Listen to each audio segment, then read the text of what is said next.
Hi all, let's take a look at this problem in 6.4, trying to find the volume of a rotated region using shells. And anytime you're revolving about a vertical axis, shells is the better choice. In this problem, we have the function y equals 18x. It's bounded with the horizontal line y equals 18 up here, and we're revolving that about the y-axis. What I wanted to show is what an arbitrary shell rotated about this axis would look like. So all you have to do to think about what an arbitrary shell would be is just draw a rectangle anywhere in your bounded region. I tried to put it close to the middle just to really represent the bounded region ideally, but it could have been at the end, it could have been even closer to the axis of revolution, wherever you want. But each of those rectangles in that region, they're going to be rotated about the axis of revolution. As they do that, they're going to form a shell in their rotation.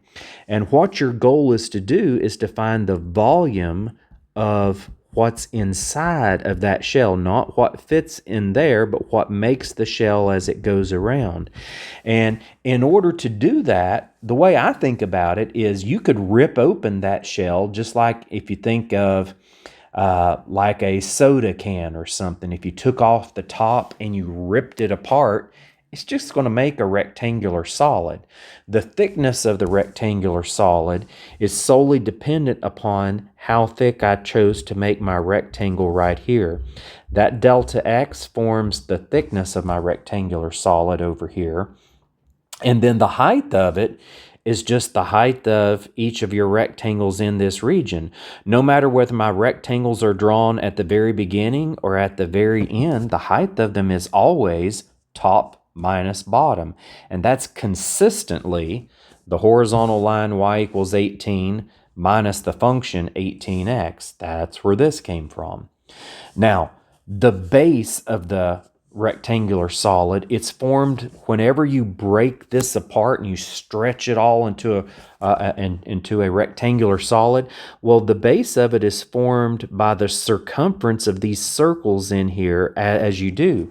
Now remember, each of these rectangles are going to become infinitesimally thin as I do an interval, or to do an integral, I should say. So now whenever I do that, there's not going to be this significant difference between the size of the outside circumference and the size of the inside circumference. They're going to be infinitesimally close to one another. So when you rip it apart, you'll just say, well, then my circumference is just going to be 2 pi r, where r is the distance from the axis of revolution to your curve. By definition, the distance you are from the y-axis is defined to be x. So 2 pi r becomes 2 pi x. Now I have everything I need for the formula for this one volume of the shell. I can say the volume is just length times width times height. I get 2 pi x, the circumference, the length of the base, times the height, times the thickness here. Now, first thing I need to do is simplify that algebraically. I'll distribute the x through that group and say, well, this is the simplified volume of one arbitrary shell. We don't want the simplified volume for one arbitrary shell. We want the volume of the entire rotated solid. So then you just say, well, the answer to the problem, the volume of the entire rotated solid, is just going to be the volume of all of these shells summed up from where they would begin with respect to x to where they end with respect to x. That's why I integrated from 0 to 1 of my formula.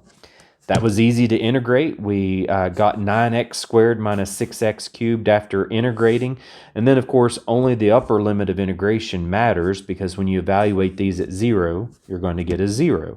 I ended up with 2 pi times 9 minus 6, gave us 2 pi times 3 for a final answer of 6 pi. I really like this question. I think it really shows certainly the advantages to the shells method in this problem. This problem could have also been done with slicing, but this shells method I think is by far the better method for any solid rotated about a vertical axis of revolution. All right, Hopefully that helped you out with this problem.